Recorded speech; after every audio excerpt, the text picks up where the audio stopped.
So friends, कभी जगत दीदी और जगत जीजा का शादी टूटा ही नहीं था। वो जो कुछ भी हुआ था सब सोशल मीडिया का एक ड्रामा था। फाइनली जगत जीजा जो हैं जगत दीदी से शादी करने के लिए तैयार हैं और वो कोलकाता जा रहे हैं। कोलकाता में ही शादी संपन्न होगा। और जगत दीदी का भाई का अभी अभी जस्ट नाउ अभी वीडियो आया है 4 मिनट पहले कि इंतजार खत्म हुआ, निकल गए हैं दीदी के शादी के लिए। कल के ब्लॉग का जो थंबनेल था, जगत दीदी की भाभी थी और पैकेजिंग वगैरह सब ट्रॉली दिखा रही थी। वो जगत दीदी की भाभी थंबनेल में लिखती है, नेहा जगत दीदी की शादी में जाने की पूरी तैयारी हो गई है, बहुत समय बाद साथ होंगे सब और बहुत इंतजार था आप सबको जगत दीदी की शादी का।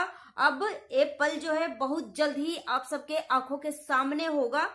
तो क्या सच में जगत दीदी की शादी होने वाली है? इस तरीके का थंबनेल आने पर मुझे पर्सनली बहुत सारे कमेंट आने लगे कि दीदी इस मुद्दे पे बात करो। कुछ ऐसी मेरे पास कुछ ऐसे सबूत आया है कि आपको प्रूफ के साथ इस वीडियो में रखूंगी और बताऊंगी कि क्या सही है क्या गलत है। इसके लिए आपको वीडियो पूरा देखना पड़ेगा। हेलो एवरीवन, आप सभी को स्वागत है Aditya and Ajay blog channel पे। नए तो हमारे चैनल को सब्सक्राइब कर लीजिएगा। वीडियो पसंद आए तो लाइक कर दीजिएगा। चलिए वीडियो शुरू करते हैं। जगत दीदी की शादी जो है फाइनली हो रही है। जिस तरीके से लोग अभी भी संदेह कर रहे थे कि सच में जगत जीजा से शादी टूटी है जगत दीदी की कि नहीं। अगर शादी टूटती तो जगत दीदी को सामान रिटर्न कर देना चाहिए था या जगत जीजा को भी सामान रिटर्न कर देना चाहिए था। मगर अगेंजमेंट टूटने पर न ही जगत दीदी की तरफ से कोई सामान रिटर्न हुआ, न ही जगत जीजा की तरफ से कोई सामान रिटर्न हुआ। ठीक है। और इस मुद्दे पे नहीं जगत दीदी कुछ खुलकर बातें करी, नहीं जगत जीजा की तरफ से इस मुद्दे पे कुछ बातें हुई। बस इस मैटर को शांत करने के लिए लोग जो है प्लानिंग कर रहे थे कि इस मैटर को किसी न किसी तरीके से शांत किया जाए। मगर फाइनली जो है वो घड़ी जो है आ गया है, जो जिस घड़ी का इंतजार पब्लिक को बेसब्री से था। और मैंने एक लाइव वीडियो देखा था जिसमें दीप्ति रिएक्शन लाइव कर रही थी और दीप्ति जी के लाइव में जगत दीदी के देवरानी आकर बोलती है कि जो इवेंट से रिलेटेड वो बातें करने वाली थी तो क्यों नहीं खुलकर अपनी बातें रखी। तो इसके लिए जगत दीदी की तरफ से देवरानी जी को परमिशन लेना था कि अगर उसके तरफ से परमिशन आ जाता है तो मैं बातें कर लूंगी।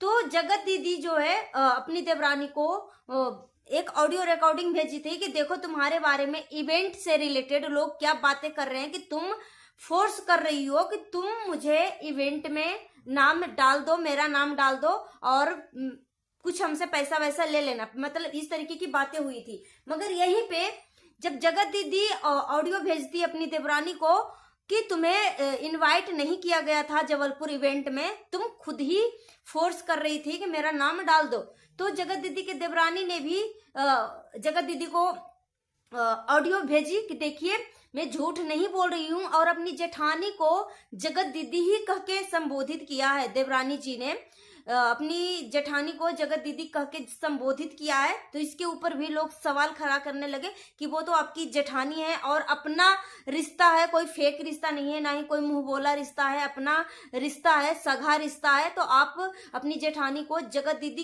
क्यों बोल रही हैं? तो इसके ऊपर जगत दीदी की देवरानी बोलती है कि देखो भाई, आजकल सोशल मीडिया का जमाना, किसी को भी किसी के साथ कुछ भी हो सकता है। तो जगत दीदी की देवरानी को भी, खुद के चैनल को भी डर है कि अगर मैं इस तरीके से खुल के बातें करती हूं तो कहीं मेरे चैनल पे कोई लीगल एक्शन ना हो जाए। तो इसलिए जगत दीदी जो है अपनी देवरानी का नाम जो है ढक ढका के लिया। ठीक है। मगर यहीं पे जगत दीदी की देवरानी ने जगत दीदी को ऑडियो भेजा कि देखो मैं फोर्स नहीं कर रही हूँ इवेंट में जाने के लिए, मुझे प्रश्न किया गया, कांटेक्ट किया गया है, इवेंट में आने के लिए मुझे इनविटेशन दिया है। ठीक है। मुझे पहले इनविटेशन दिया है, तब मैं वहां पे जाने के लिए फैमिली से परमिशन ले रही हूँ कि वहां पे जाना चाहिए कि नहीं जाना चाहिए। मगर उसके बाद इस तरीके की बातें आई है कि तुम आ तो सकती हो मगर पर्सनल तरीके से आ सकती हो, मतलब किसी को बताना नहीं है कि तुम इवेंट में आई हो। और अगर तुम आ जाती हो सबको बताते हुए, तो जो भी मैंने लाखों रुपए में अपने इवेंट में खर्चा किया हूँ, इवेंट का जो ऑर्गेनाइजर थी वो बोल रही थी कि मेरा जितने भी इवेंट में पैसे लगे हैं सब पानी में चले जाएंगे, उसका कोई फायदा नहीं हो पाएगा। तो इस वजह से तुम्हें इन्विटेशन तो है मगर तुम्हें पर्सनल तरीके से अपने ग्रुप में किसी भी मेंबर को नहीं बताना है, ठीक है। तो इस तरीके की बातें थी। मगर यहीं पे दीप्ति जी पूछती है कि अपनी पहले जब एंगेजमेंट हुआ था तो अपने अपनी देवरानी के बारे में इतना कुछ खुलासा किया था कि अपनी सास के मुंह का निवाला छीनना, अपनी सास के सामने से थाली खींच लेना और अपने अपनी जेठानी के सामने ही दरवाजा लगाना, इस तरीके की चीजें कब करी थी, आप खुल के क्यों नहीं बताती हैं। तो इस मुद्दे पे जगत दीदी की देवरानी बोली कि मुझे डराया जाता था, धमकाया जाता था। तो इसके ऊपर भी सवाल किया गया कि किस लिए आपको डराया धमकाया जाता था, या फिर आप अपनी जेठानी का जो भी हिस्सा है तो आपको वो हिस्सा दे दिया, इसके वजह से आप अपनी देवरानी के डर से आप चुप हैं, अपनी बातें नहीं रख पा रही हैं। तो यहीं पे देवरानी बोलती है कि मैं कुछ नहीं बोल पा रही थी क्योंकि मुझे पहले डराया जाता था। और यहीं पे लाइव में जब पूछा जाता है कि आप किस लिए डर रही थी, आजकल कौन डरता है, अपनी बातें खुलकर क्यों नहीं रखती हैं, जो भी एलिगेशन लगाई थी अपनी जेठानी के ऊपर कि अपनी सास के सामने से थाली छीन लेना, मुंह का निवाला और ये सारी चीजें जो भी कांड हुआ है, जितने भी एलिगेशन आपकी जेठानी ने जो स्टॉक पे जाकर लगाया था, अपने ससुराल की फैमिली को जो इंसल्ट किया था, तो ये सारी चीजें जो है क्या सच है क्या गलत है, आप खुल के क्यों नहीं बताती हैं, आप क्यों किस बात के लिए डर रही हैं, या फिर आप इस बात के लिए डर रही हैं कि आपकी जेठानी ने अपना हिस्सा जो है ससुराल का अपना हिस्सा जो है हिस्सा नहीं ले रही है, आप सबके नाम कर दिया है, या फिर आप किस वजह से आप डर रही हैं। तो जगत दीदी की देवरानी बोलती है कि हमने किसी का कोई हिस्सा नहीं लिया, जिसका जो हिस्सा है वो अपना हिस्सा लेगी। और अगर बेटी की बात है कि अगर बेटी की हिस्सा है तो बेटी का हिस्सा बेटी ही लेगी, हम नहीं लेंगे किसी का हिस्सा, ठीक है। और पहले डरते थे अब नहीं डरेंगे। जगत दीदी की देवरानी ने बोली कि हाँ पहले मुझे डराया जाता था, मैं डर से कुछ भी नहीं बोलती थी क्योंकि जगत दीदी अपने ससुराल को बदनाम करके ही यहाँ तक पहुंची है। जिस तरीके से सास ससुर को बदनाम किया जगत दीदी ने कि मेरे पति को डेथ होने के बाद ही किस तरीके से, जितना जल्दी समय नहीं बदलता उतना जल्दी ससुराल का परिवार बदल गए। अपने देवर जी को भी बदनाम किया, अपनी देवरानी को बदनाम किया, अपने सास ससुर को बदनाम किया जगत दीदी, और यहाँ तक पहुंची है, ठीक है। तो जगत दीदी के देवरानी ने इस मुद्दे पे खुल के बात किया कि हाँ इस बार मुझे कोई नहीं डराया है, मैं अपने मन से जो कुछ भी बातें बोली हूँ अपने मन से बोली हूँ, मुझे कोई डराया नहीं गया है, कोई किसी ने नहीं डराया है। अब आगे से भी मैं खुल के बातें करूंगी, पहले डराया जाता था, ठीक है। तो जगत दीदी इस तरीके की ब्लैकमेलिंग करती थी। तो जगत दीदी का भाई का कल वीडियो आता है और आज भी वीडियो आया जगत दीदी के। कल वीडियो में देखने को मिला कि जगत दीदी ही अपने भाई को शॉपिंग करवा रही है। और अपने जब भाई ने शॉपिंग करने लगा तो अपनी बच्ची के लिए भी शॉपिंग करने लगा जगत दीदी के ही पैसे से, कि इससे तो यही है कि अगर साथ में रहोगी तो खर्चा तो करना ही पड़ेगा, ठीक है। तो इसका भाई जो है जगत दीदी की भाई जो है कितना लालची है, अपनी बहन को इज्जत बेचकर पैसे कमाया है और अपनी बहन की इज्जत बेचकर पैसे कमाकर अपनी बीबी के नाम से प्रॉपर्टी खरीदा है। वो उसका भाई जो है जगत दीदी का भाई जो है अपनी ब्लॉग में बोल रहा था कि मैं जब भी कोई भी बड़ा काम करना मतलब सोचता हूँ ना माइंड में, तो मम्मी का ख्याल आता है और अपनी बीबी का नाम लिया, ठीक है, मगर कभी भी अपनी दीदी का नाम नहीं लिया।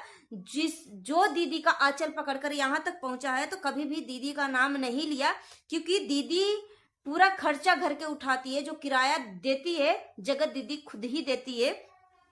और पैसे के लिए, चंद पैसे के लिए किस तरीके से अपनी बहन का इज्जत को बेच दिया। सोचो अगर ये सारी चीजें फेक होती तो कोई किसी भी बहन के ऊपर या किसी के भाई के सामने उसकी बहन की इज्जत नीलाम हो रहा है, सोशल मीडिया पे धजिया उड़ाया जा रहा है, प्लस लाखों लोग जो है इसके ऊपर वीडियो बना रहे हैं, एक से बढ़ के एक एलिगेशन लगा रहे हैं, फिर भी उस मुद्दे पे उसका भाई एक भी शब्द नहीं बोला और एडवोकेट, अच्छे से कानून का जानकारी रखने वाला इंसान इस मुद्दे पे नहीं बोला। और जगत दीदी जो है अपने लिए एक कमेंट तक, नेगेटिव कमेंट तक बर्दाश्त नहीं कर पा रही थी। तो जगत दीदी का इतना बड़ा मतलब सोशल डिफेमिंग हुआ इज्जत का, इसके ऊपर भी कुछ नहीं बोली। और जगत दीदी के बारे में जब बोला गया कि आप अपनी सास के सामने से थाली छीनती थी, और जब आप गई थी पिछली बार, 1 साल पहले वो गई थी ससुराल, तब पहली बार जगत दीदी जो है अपने कमरे का ताला खोली थी। तो इससे पता चलता है कि जगत दीदी अपने ससुराल के जो कमरा था जिसमें वो रहती थी वो बंद रखती थी। इतना भी एक माँ का हिम्मत नहीं था कि अपने ही घर में अपने ही बच्चे के कमरा को खोल सके, या फिर जगत दीदी इतना डराया धमकाया अपने सास ससुर को और चाबी या फिर लेकर आई थी, इसलिए सास ससुर को कोई भी हिम्मत नहीं बनता था कि वो कमरा को खोलकर चेक कर सके। क्योंकि जगत दीदी गई तो जहां का जो सामान था वहीं पे पड़ा हुआ था।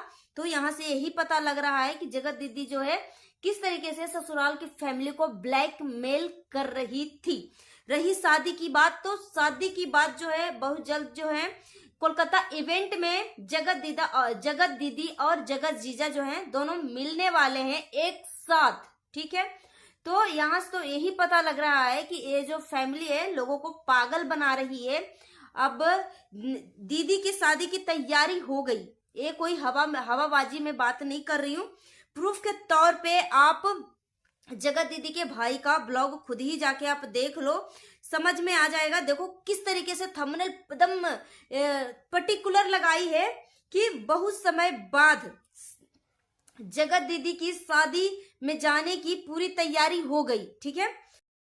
सो फ्रेंड्स, जगत दीदी के भैया और भाभी दोनों मार धंगड़ के जगत दीदी के शादी का थंबनेल लगा रहे हैं कि जगत दीदी की शादी की तैयारी हो गई, बहुत जल्द इंतजार अब खत्म हुआ, बहुत जल्द ही अब दीदी की शादी देखने को मिलेगा, ठीक है। हमारी पैकिंग हो गई है, अब हम जा रहे हैं। इस तरीके के थंबनेल जो है 2 दिन से लगातार जगत दीदी के भैया और भाभी डाल रहे हैं कि दीदी की शादी होने के लिए जा रहे हैं हम सब, ठीक है। तो इस तरीके से अब देखा जाएगा कि सच में जगत दीदी की शादी हो रही है या फिर वो सब पैसे कमाने का फेक थंबनेल और टाइटल लिख रहे हैं। सब लोग पैसे छाप रहे हैं तो हम भी दीदी के नाम से थोड़ा पैसे छाप लेते हैं। तो अब देखा जाएगा कि सच में जगत दीदी की शादी हो रही है कि फेक थंबनेल और टाइटल लिखा जा रहा है। सो गाइस, मिलती हूँ नेक्स्ट वीडियो में। Thanks for watching. अपना ओपिनियन हमें कमेंट बॉक्स में जरूर दीजिएगा।